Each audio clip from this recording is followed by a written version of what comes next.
Here's 10.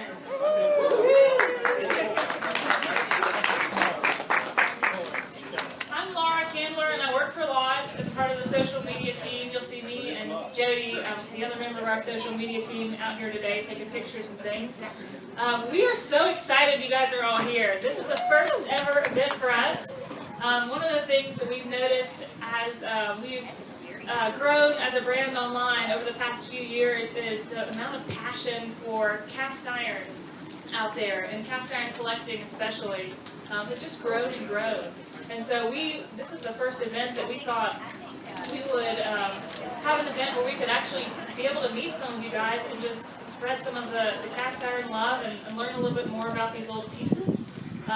So if you haven't checked out the Lodge displays, our designers did a fantastic job. There's a lot of Lodge history with vintage Lodge items.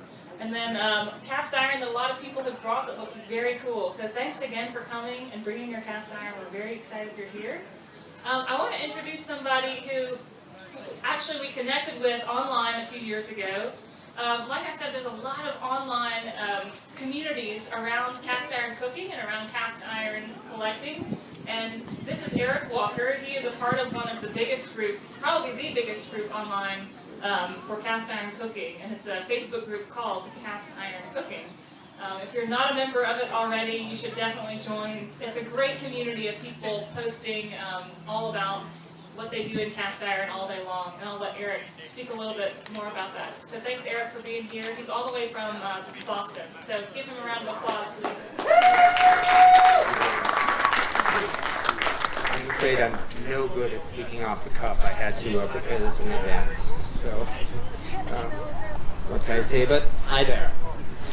My name is Eric, and I have cast-ironitis. And what's more, I blame Lodge Cast Iron.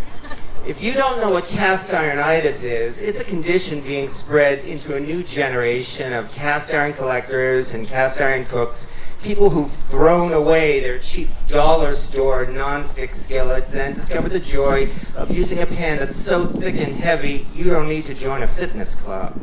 You can get all the exercise you need just lifting those heavy iron pans in the kitchen every day. And what's more, cast iron has been making a comeback over the past decade to the point where Lodge is having its greatest period of success ever, and the credit for that can go to all of the people out there who've rediscovered how special it is to cook for family and friends in a pan that will be with them for the rest of their lives. Maybe that's why when you own a cast iron pan and you enjoy using it, you just can't be satisfied with owning just one. Next thing you know, that cast iron pan on the stovetop has suddenly become 5 pans in the cabinets and in the oven.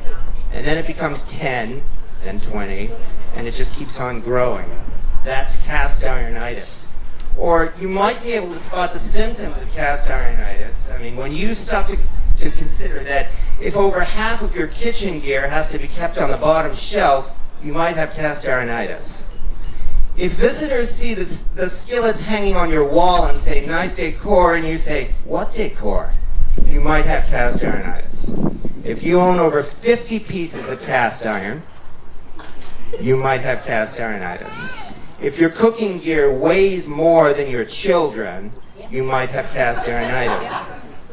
If you own an 8-inch skillet and a 10-inch skillet, and you have to get the new Lodge Made in the USA skillet, and the double-handled skillet, and the wildlife skillet, and the National Cornbread Festival souvenir skillet, you might have cast-ironitis.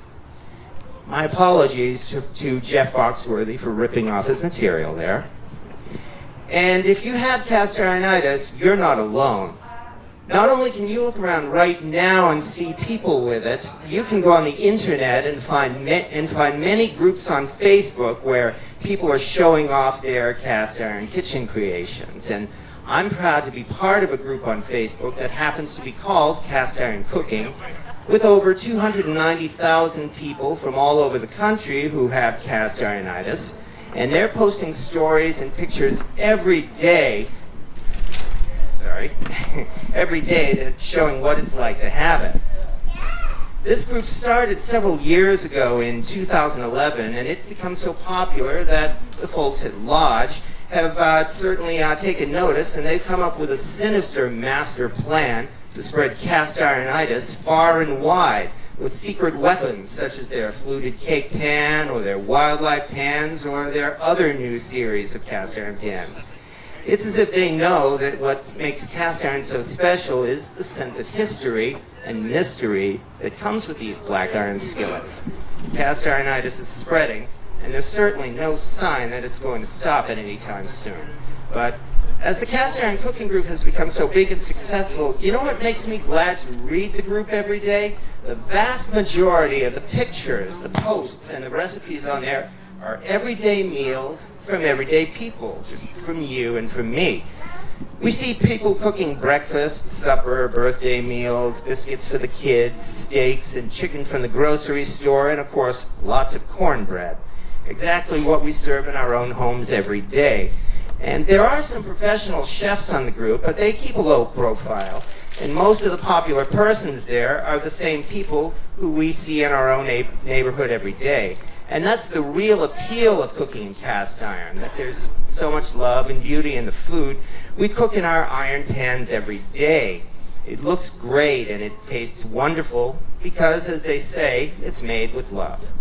I'll never get tired of seeing pictures of what people are posting and making for supper and lunch and church gatherings and holidays.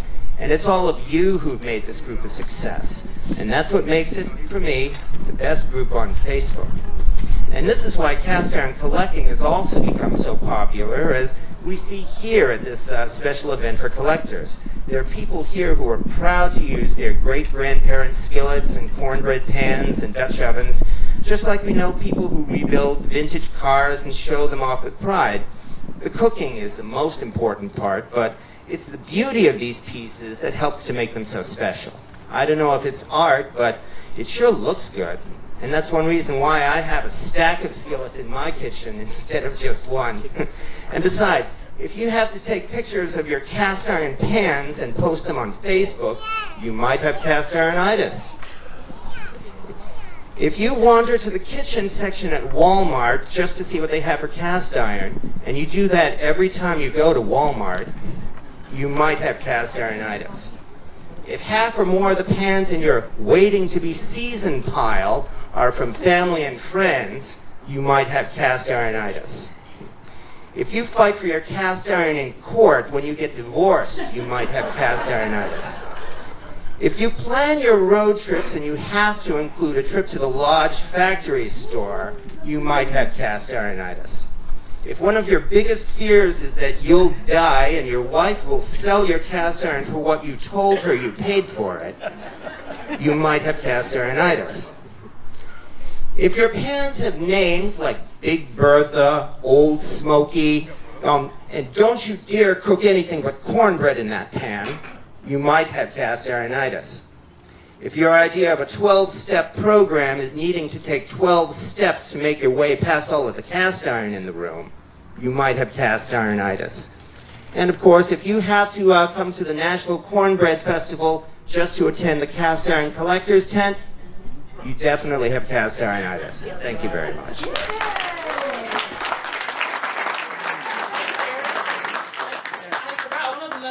Important parts of our, every 30 minutes we're going to have a new speaker get up here, and we're also going to give away a piece of cast iron on this table. So I will do the